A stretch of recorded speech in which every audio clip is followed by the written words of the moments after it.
E aí, pessoal, tudo bem com vocês? Meu nome é Jássio, sou professor de Física 1 do curso Ideia. E na aula de hoje a gente vai ver o conteúdo de gravitação. O conteúdo de gravitação ele é um conteúdo extremamente simples. E a gente vai aprender aqui, vocês vão ver que é bem simples mesmo, bem fácil. Primeira coisa, eu vou definir para vocês o que é gravitação. A gravitação ela estuda as forças de interação entre as massas. Então, cuidado, lembra lá quando a gente estudava, quando a gente viu lá em cinemática, a gente viu que na cinemática normalmente a gente trabalhava com ponto material, tá certo? Aqui não, a gente não vai trabalhar com ponto material, a gente vai trabalhar com um corpo extenso, ou seja, a gente vai trabalhar com a massa dos objetos, ou seja, a massa aqui dos objetos vai importar. Mas já, por que lá a massa do objeto não importava quando a gente estava na cinemática e aqui na gravitação importa? Porque, vê só, lá quando a gente trabalhava, a gente via, por exemplo, um carro se locomovendo, ele estava se locomovendo, tá certo? E se você parar para pensar, qual era a interação que ele tinha? Ele tinha com a massa da Terra. Então, tipo, qual é a importância que tem a massa de um carro comparado com a massa da Terra? É nada, é praticamente nada. Então, o máximo que a gente viu realmente, a gente viu só a força-peso, que basicamente, tipo, era massa vezes aceleração. A massa do carro, massa do objeto vezes a aceleração da gravidade da Terra. Agora, quando a gente começa a gravitação, a gente estuda a interação entre dois corpos, tá certo? E esses dois corpos agora eles vão ter uma gravidade, cada corpo desses vai ter uma gravidade, e a gente vai estudar realmente como é que eles interagem entre si. Então, o exemplo que eu trouxe para vocês aqui é a Terra. Então, vocês podem ver a Terra. A Terra, lembra, a Terra ela tem a gravidade sempre apontada para o centro. E a Lua também tem uma gravidade, bem menor do que a da Terra, mas tem uma aceleração da gravidade sim. Para vocês entenderem tipo, o que é gravidade, eu trouxe aqui um videozinho para explicar realmente de forma bem simples mesmo o que é a atração da gravidade. Como vocês podem ver aqui tem uma malha, tá certo? Tem uma malha de spandex. E essa malha representa aqui o que seria o nosso espaço-tempo. Então aqui a gente tem um objeto, como vocês podem ver, ó, ele colocou um objeto bem pesado. Então como vocês podem ver, esse objeto, como ele é muito pesado, ele causa uma distorção no espaço-tempo.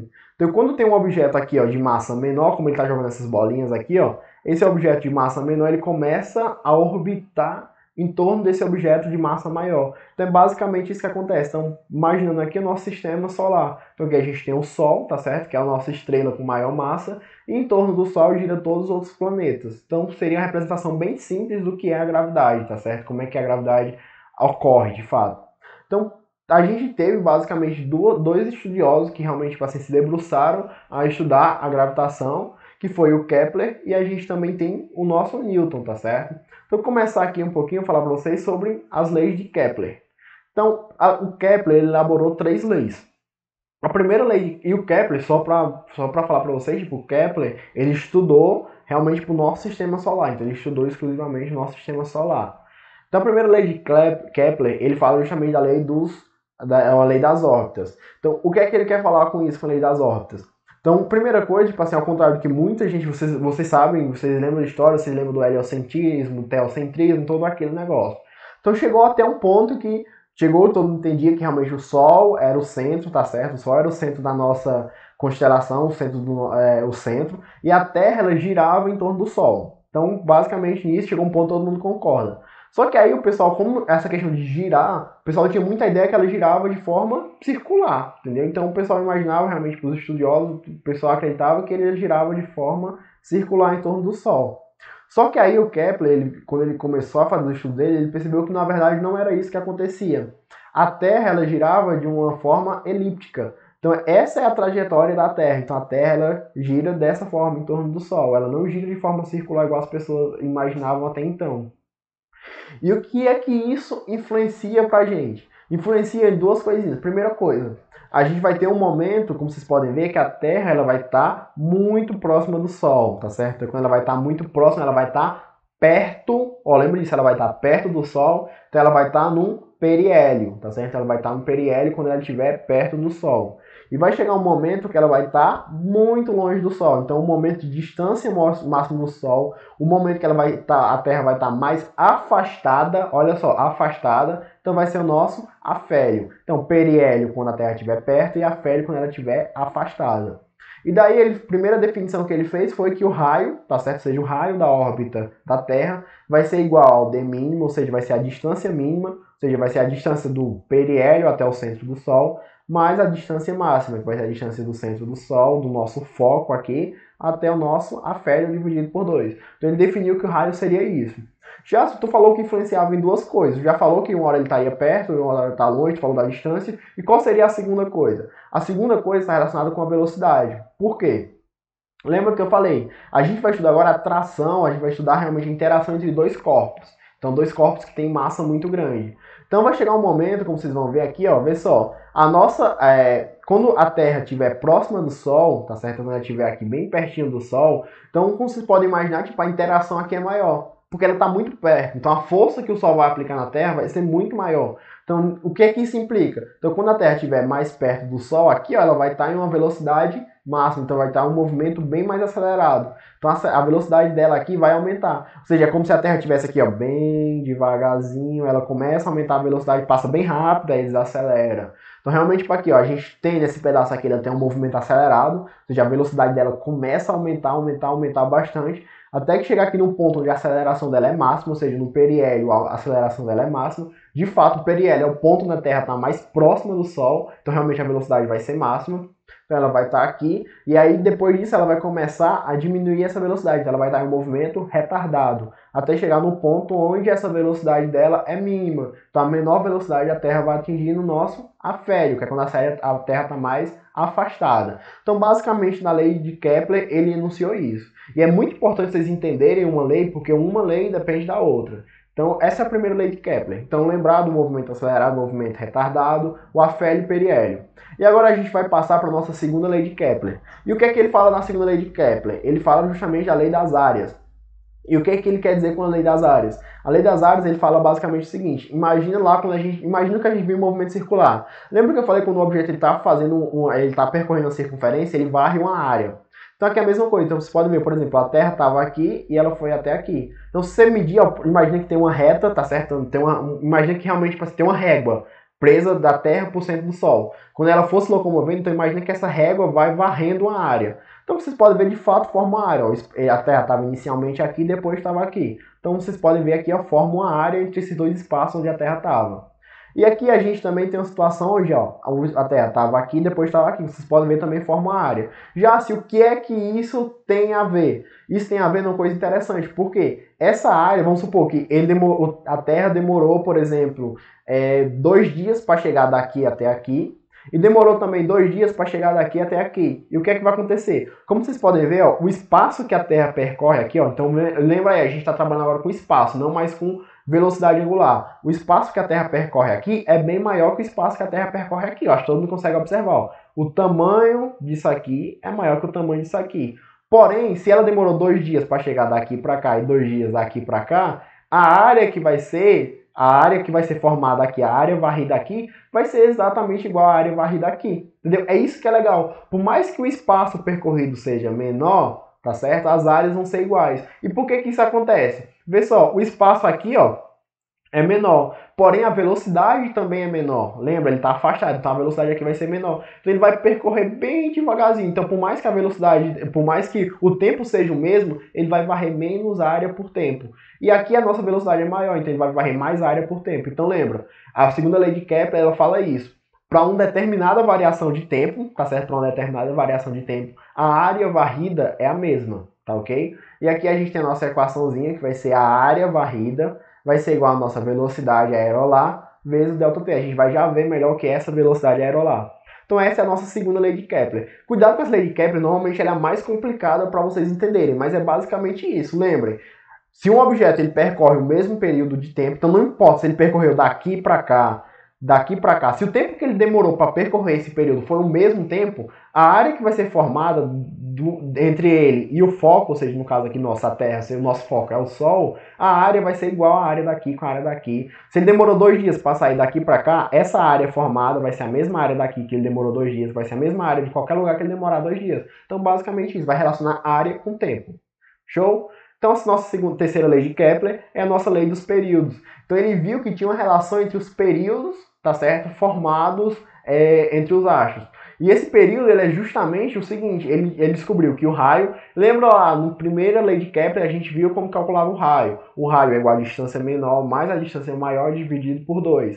Então, raio ao cubo dividido pelo período. O que é o período? O período nada mais é do que o tempo, tá certo? O tempo que o objeto ele vai demorar aqui, o tempo que esse corpo vai demorar para dar uma volta completa na sua órbita. Então, o raio ao cubo dividido pelo tempo ao quadrado vai ser igual a constante. Ou seja, para qualquer órbita, então você pode ver aqui tem uma órbita, essa órbita aqui, ó, o raio dela, vocês concordam que o raio dela é menor. Mas no caso, se eu pegar esse raio e dividir pelo período, vai dar um valor. Essa mesma aqui, ó, o raio aqui é maior. Só que se eu pegar esse raio e dividir pelo período, vai dar o mesmo valor da constante que tinha aqui. Então, raio ao cubo dividido pelo período ao quadrado para qualquer orbital, para qualquer órbita, vai ser igual a uma constante. Que essa constante recebeu um nome especial de constante de Kepler. Justamente por causa do Kepler que estudou isso. Então, basicamente, as leis de Kepler são isso. São leis bem simples mesmo. Realmente, tipo assim, ele não provou isso experimentalmente e tudo mais. Então, realmente, são leis mais simples. Agora a gente vai começar a ver as nossas leis da gravitação universal, que são as leis propostas por Newton. As leis da gravitação universal já são um pouquinho mais elaboradas. Então a primeira coisa que a gente vai ver vai ser a atração gravitacional. Então como vocês podem ver aqui, a gente tem dois objetos. Então imagina aqui que aqui seria a Terra e aqui a Lua. Então a gente tem dois objetos. Então lembra, a Terra ela tem uma gravidade, a Lua também tem uma gravidade. Então no caso, a Terra ela aplica uma força na Lua e a Lua aplica uma força na Terra. E entre elas tem uma distância. E o que acontece? Essa força, lembra lá da nossa terceira lei de Newton? A força que um corpo aplica no outro é igual à força que o outro corpo aplica no primeiro corpo, ou seja, a força de A em B é igual à força de B em A, que é igual a F. Então essas forças são iguais em módulo.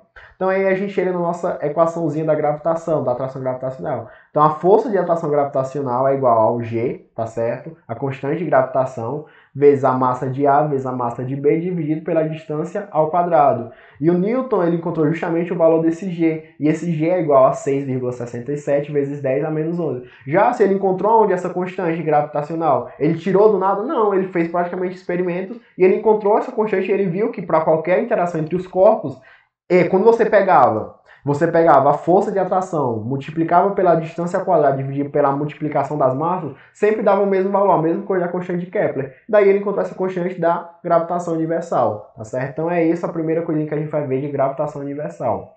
E daí a gente tem agora algumas equações para movimento orbital do corpo. Então a primeira coisa que a gente vai definir aqui vai ser a nossa velocidade orbital.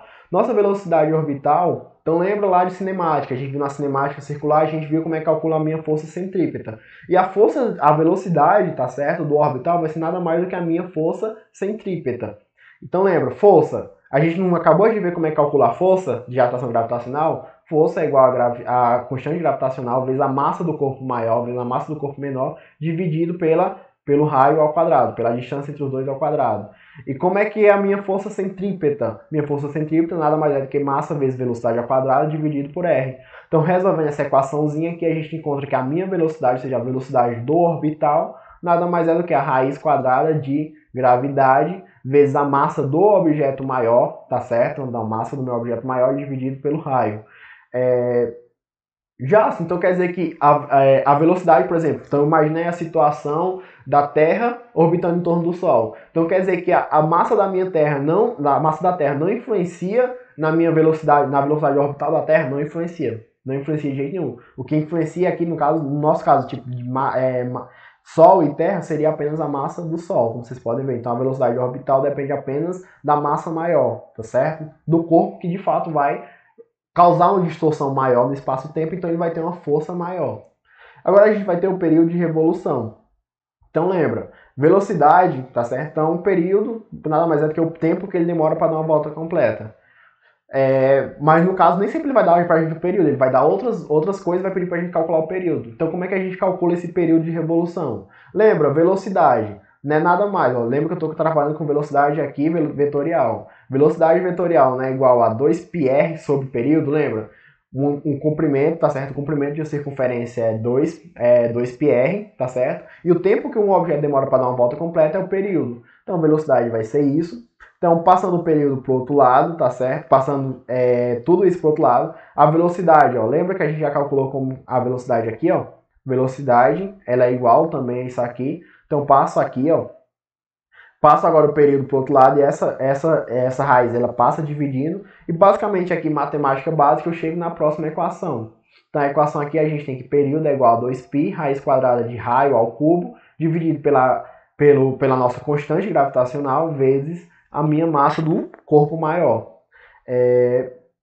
Então essa é outra relação que a gente tem. Por fim, a gente tem a nossa velocidade aerolar. Lembra que eu falei para vocês lá na nossa segunda lei de Kepler? E o que é a velocidade aerolar? A velocidade aerolar nada mais é do que a área, ou seja, a área varrida, tá certo? Ou a área varrida pelo objeto, dividido pelo meu tempo. Lembra, a área, como é que a gente calcula a área de um setor circular? A área de um setor circular nada mais é do que πr ao cubo.